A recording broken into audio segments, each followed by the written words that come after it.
Voilà monsieur, bonjour et bienvenue à cette nouvelle édition de Monique Réalité. Aujourd'hui, nous serons au Nord Kivu, où les casques bleus se mobilisent pour redonner confiance aux habitants de la cité de Luofu. De quelle manière le font-ils?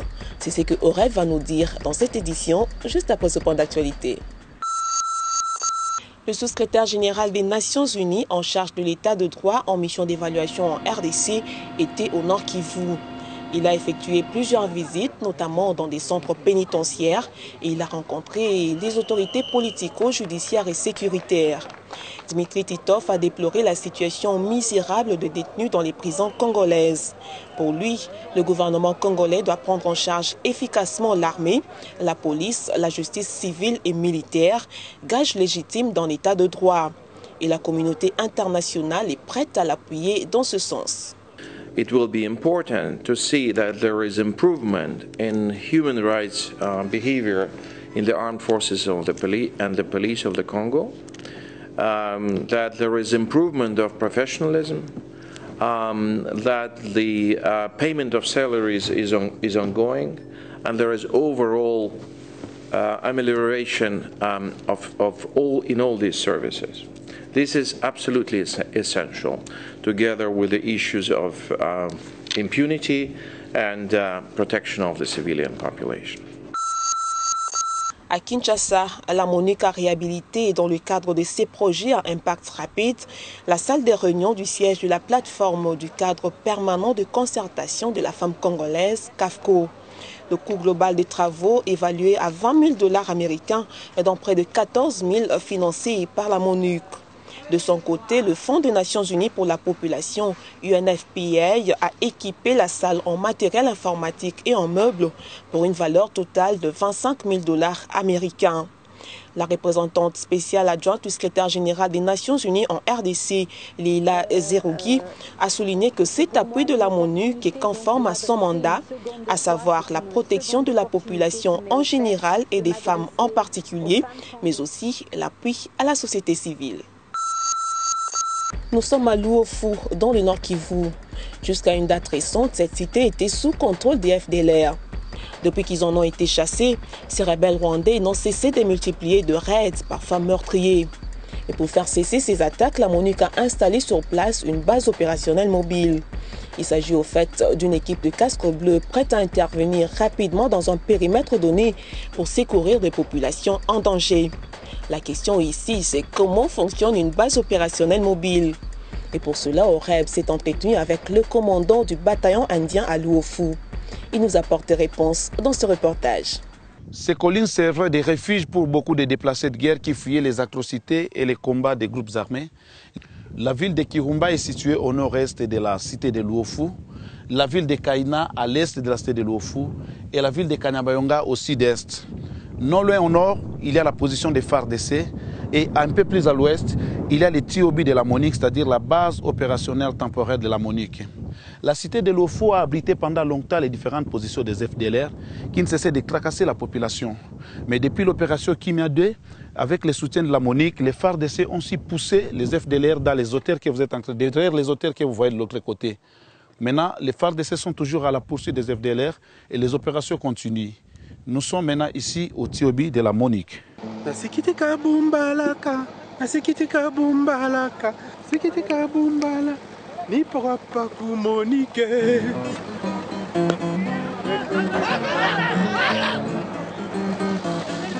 Bonjour. Hi. What is the meaning of TOB? TOB is the temporary operating base. As MONUC, we want to be everywhere to protect people. But in our deployment, we have to be intelligent in sending out our troops to help out people wherever they are in need of us. So we have such mobile temporary bases. Il dit que c'est une base opérationnelle mobile, c'est une base temporaire, c'est-à-dire qu'ils sont là pour répondre aux urgences. DRC is a very big country, it's a huge country. And with the limited strength of MONUC, it's not possible for us to be everywhere. So we have to be very intelligent in deployment of MONUC forces.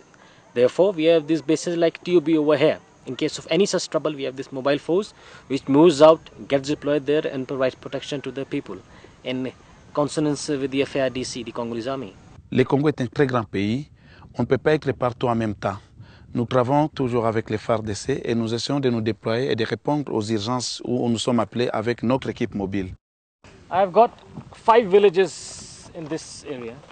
Each village has a population of 8 to 10,000. So how much make it for 5 villages? You can multiply it yourself. Yeah. The total area which comes under this TOB is around 20 square kilometers. Bad roads, I don't have to know the roads. No electricity, communication is very poor. Now I have got a strength of 60 people with me over here. Now that 60 people means half of them, that is 30 of them. 30, yes, 30 of them work at a time and 30 rest. One night 30 go, next day the next 30 goes. Then night again the next 30 goes. Ça, vraiment, c'est très grand. Il dit qu'il a 60 hommes. Et les 60 doivent faire le relève avec 30 doivent relever les autres 30. C'est une étendue d'environ 20 km². Et aussi sur des dizaines de milliers de gens. Ce n'est pas facile. Et puis, il travaille dans des conditions où il n'y a pas d'électricité, où les routes sont en mauvaise condition. Et puis, c'est vraiment montagneux. C'est vraiment, je croyais que l'harmonique était partout, mais je constate que l'air effectif demande toujours une addition. What is your relationship with the FARDC on field? Relation with the FARDC is very good. We do our joint patrolling with them. All the exchange of information with them in case of any arson of looting in this nearby villages. They always inform us, and we are always in good contact with them always.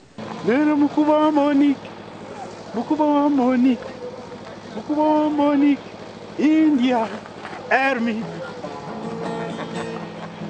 Yena watu kijana murembo sana. Ona kijana huyu ni murembo sana.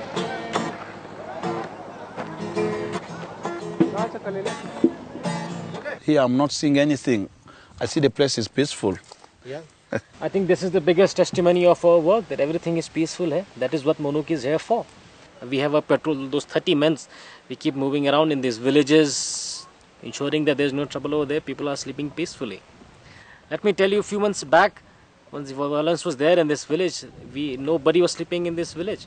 Everybody was sleeping in the bush. People in the rain also, people that were staying outside my TOB area. And see today, everybody is sleeping in his house with his family. Il dit que jadis la population passait la nuit dans la forêt, mais aujourd'hui la population est en train de passer la nuit dans la cité même de Luofu parce que les patrouilles de la MONUC sont en train de sécuriser les milieux.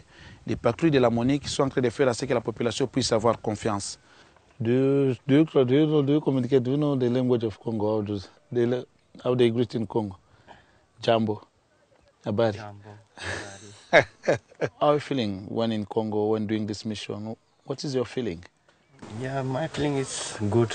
My experience about here is people are so nice, but they are suffering from trouble, yeah, due to FDLR.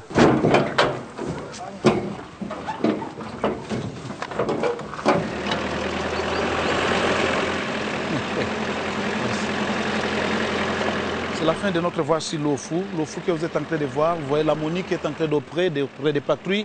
Les FARDC sont partout, pleins à Luofu. Et aussi la population est en train d'évacuer à ses activités.